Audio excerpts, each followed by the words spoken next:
اور کووڈ-19 اور کورونا کی اس بیماری کے دور میں ہمارے شہر میں جس طرح لوگوں نے آزادی کے ساتھ عبادت کی، آزادی کے ساتھ کاروبار کیا، اور سال گزشتہ کا جو کاروباری نقصان تھا اللہ پاک نے اس کی بھرپائی فرمائی، اور سب سے بڑی بات یہ کہ ہم نے بلا خوف و خطر امن و سکون کے ساتھ رمضان المبارک کا مہینہ گزارا، عبادتیں کی، اور عید کا موقع آیا تو ہم نے خوشیوں کے ساتھ عید کا یہ موقع بھی گزارا۔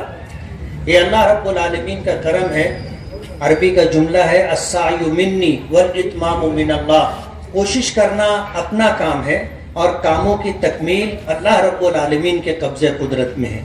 میں یہ نہیں کہتا کہ اور لوگوں نے کوشش نہیں کی، اپنے شہر میں، اپنے علاقے میں، اپنی کانسٹیٹوئنسی میں لوگوں نے کوشش کی، اور لوگ چاہتے تھے کہ لوگ اطمینان اور سکون کے ساتھ رمضان اور عید گزاریں، لیکن وہاں مقدر نہیں تھا۔ کوششوں کے باوجود انہیں کامیابی نہیں ملی۔ اللہ کا بے پناہ کرم اور احسان ہے کہ اللہ نے ہمیں کامیابی عطا کی، اور ہم نے اپنے شہر کے اندر، اپنی کانسٹیٹوئنسی کے اندر لوگوں کے لیے یہ موقع فراہم کیا۔ آپ دیکھ لیں ندی کے اس طرف اور ندی کے اس طرف کا جو فرق ہے، آج بھی آپ جا کر کے دیکھ سکتے ہیں۔ پورا رمضان اور عید کا موقع جس طرح سے گزرا ہے وہ آپ کے سامنے۔ میں نے بارہا اپنے ساتھیوں کو اس طرح کے استقبالیہ پروگرام سے روکا، اور وجہ اس کی یہ تھی کہ آج ہندوستان کی مظلوم ترین جو قوم ہے وہ فلسطینی مسلمان۔ یہ وہ علاقہ ہے شام کا، فلسطین کا، اردن کا، عمان کا، یمن، یہ وہ علاقے ہیں جہاں اللہ کے نبی صلی اللہ علیہ وسلم نے بڑی خیر و برکت کی خبر دی، اور قرب قیامت میں یہی وہ علاقے ہوں گے جو مسلمانوں کی جائے پناہ ہوں گے، یہی وہ علاقے ہوں گے جو اس وقت کے سب سے بڑے فتنے دجال کا مقابلہ کر کے اس کو شکست دینے والے ہوں گے۔ یہودیوں کا کبھی بھی فلسطین میں اقتدار نہیں رہا، عیسائیوں کی حکومت رہی، مسلمانوں کی حکومت رہی، یہودیوں کا کبھی اقتدار نہیں تھا۔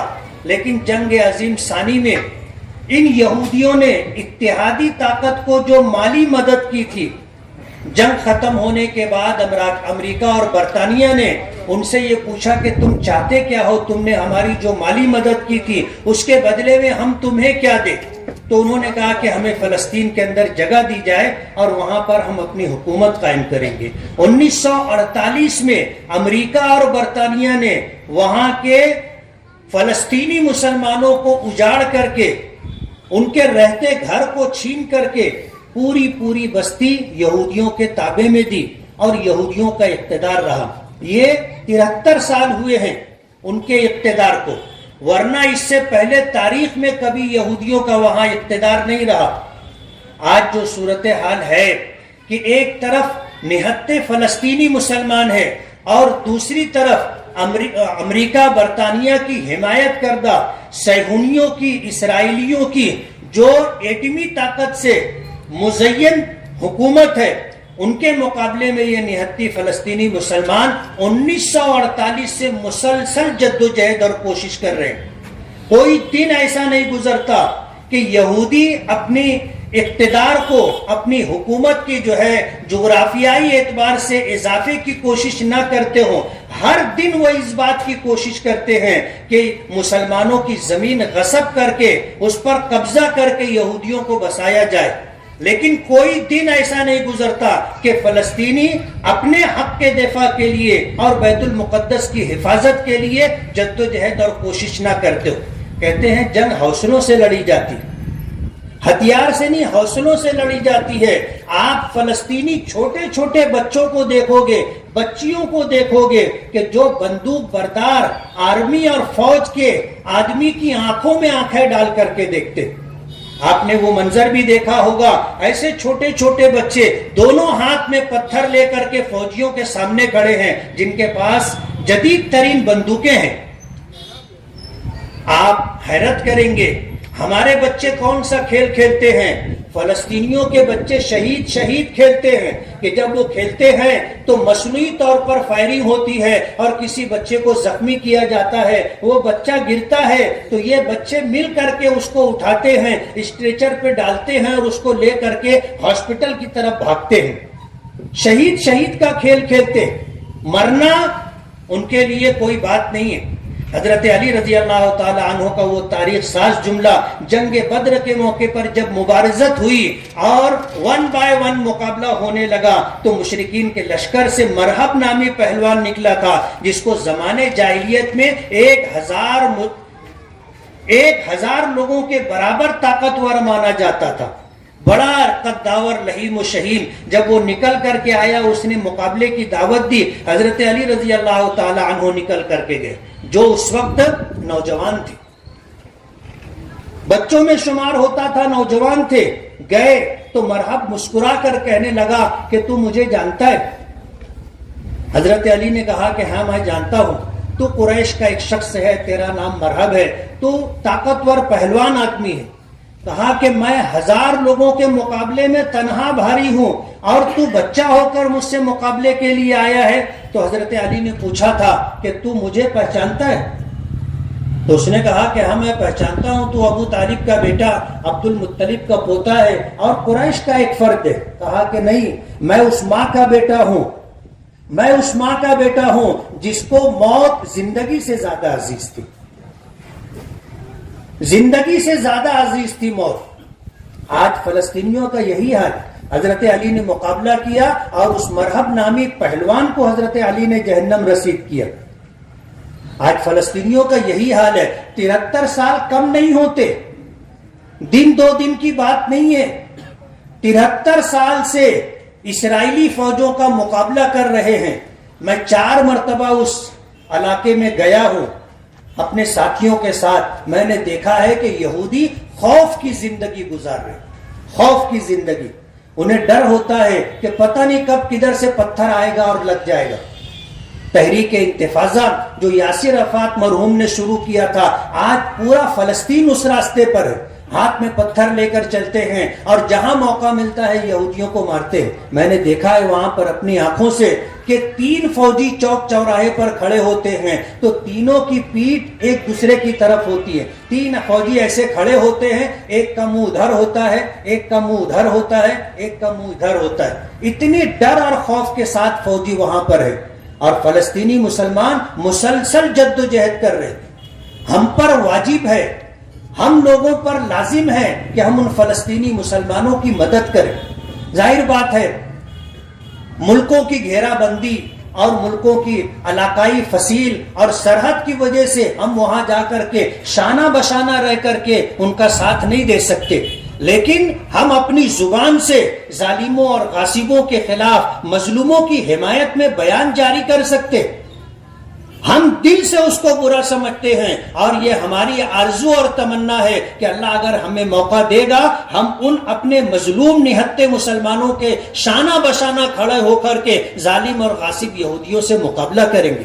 نبی کریم صلی اللہ علیہ وسلم نے فرمایا ہے کہ من مات ولم یغزو ولم یحدث بها نفسه مات على شعبۃ من نفاق، کہ جو شخص اس حال میں مرا کہ اس نے جہاد نہیں کیا، ظالم اور غاصب لوگوں کے خلاف جد و جہد اور کوشش نہیں کی، اور اس نے اس بات کی آرزو اور تمنا بھی نہیں کی، موقع نہ ملنے کی وجہ سے اس کے دل میں یہ داعیہ نہیں رہا کہ میں کبھی ایسا کروں گا، سرکار نے فرمایا مات علی شعبۃ من نفاق، وہ ایمان نہیں نفاق کی حالت میں انتقال کرے گا۔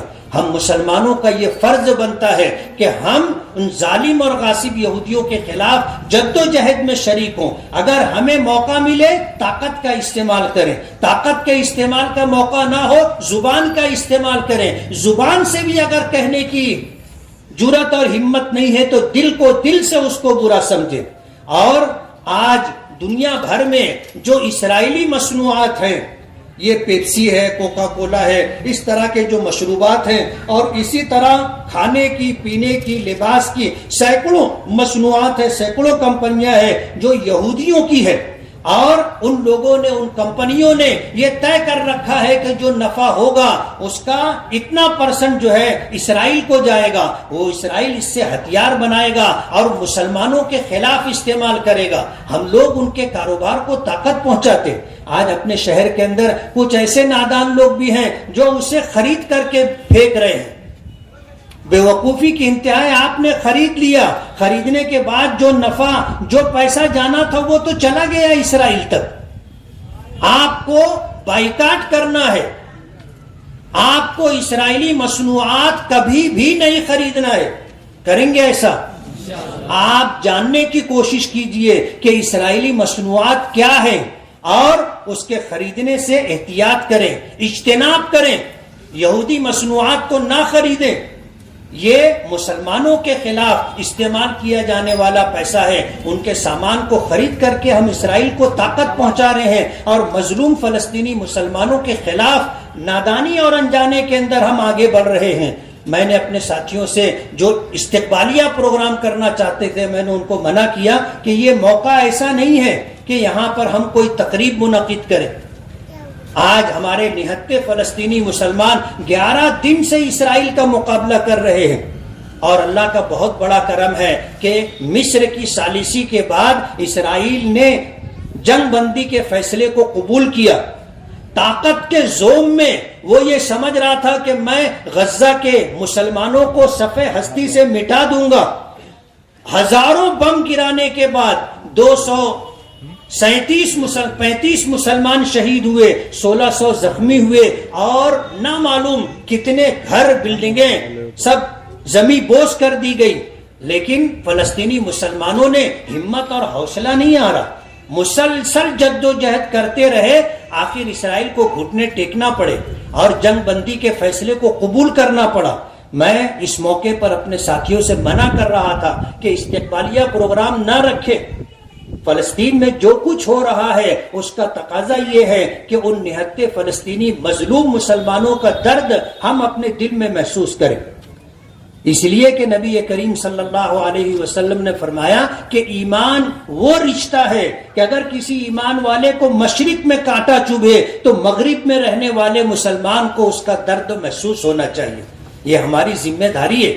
اس لیے تمام تر اسرائیلی مصنوعات کا بائیکاٹ کیا جائے اور مظلوم مسلمانوں کے لیے جہاں کہیں وہ فلسطین اور فلسطین کے علاوہ پوری دنیا میں جہاں بستے ہوں ان کے لیے ہم دعاؤں کا اہتمام کریں.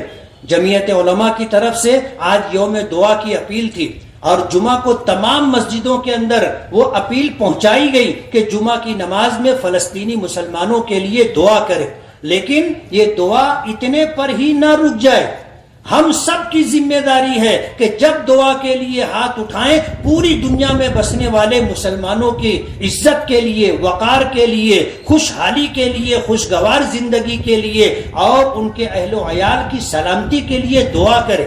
یہ ہماری ذمہ داری بنتی ہے اور اس ذمہ داری کو اگر مسلمان پورا کرنے لگے تو ہم دنیا میں کم نہیں ہیں. ہم دنیا میں دوسری بڑی اکثریت ہے. سب سے بڑی اکثریت عیسائیوں کی ہے اور اس کے بعد مسلمان ہیں, اور سب سے بڑی اقلیت یہودیوں کی ہے. اسلام ہو, عیسائیت ہو, یہ تبلیغی مذہب ہے.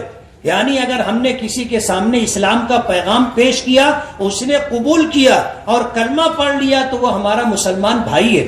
لیکن یہودی مذہب جو ہے یہ نسلی مذہب ہے.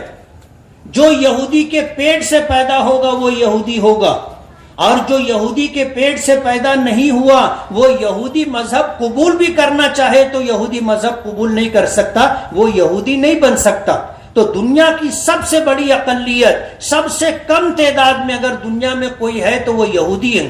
آج اس امریکہ اور برطانیہ کی حمایت سے 1948 میں مسلمانوں کے قلب میں, دل میں ان یہودیوں کا خنجر گھونپا گیا تھا. آج 73 سال کا عرصہ گزر گیا, اسرائیلی وہاں پر برسر اقتدار ہیں اور ان کی مکمل پشت پناہی امریکہ اور برطانیہ کر رہا ہے.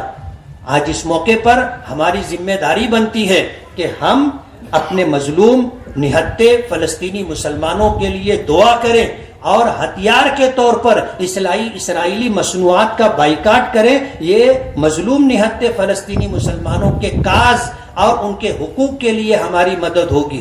میں محمد حسین اشرفی اور تمام ہی آپ سبھی حضرات کا جو اسٹیج پر میرے پیچھے بیٹھے ہوئے ہیں، سامنے بیٹھے ہوئے سبھی کا شکر گزار ہوں، اور یہ کہنا چاہتا ہوں کہ ہمیں ہوش کے ساتھ کام لینا ہوگا. کچھ بھی کرنے سے پہلے ہمیں سوچنا ہوگا اور سوچ کر کے آگے بڑھنا ہوگا. ہمیں آج پوری دنیا میں مسلمانوں کو جن حالات کا سامنا ہے ان حالات سے نمٹنے کے لیے جوش کے ساتھ ہوش کی بھی ضرورت ہے، اور اگر ہم نے اس طرح کام کیا تو انشاءاللہ عزت، کامیابی، سرخروئی اللہ پاک عطا کریں گے. میں دوبارہ شکریہ ادا کرتے ہوئے اپنی بات ختم کرتا ہوں. بہت بہت شکریہ.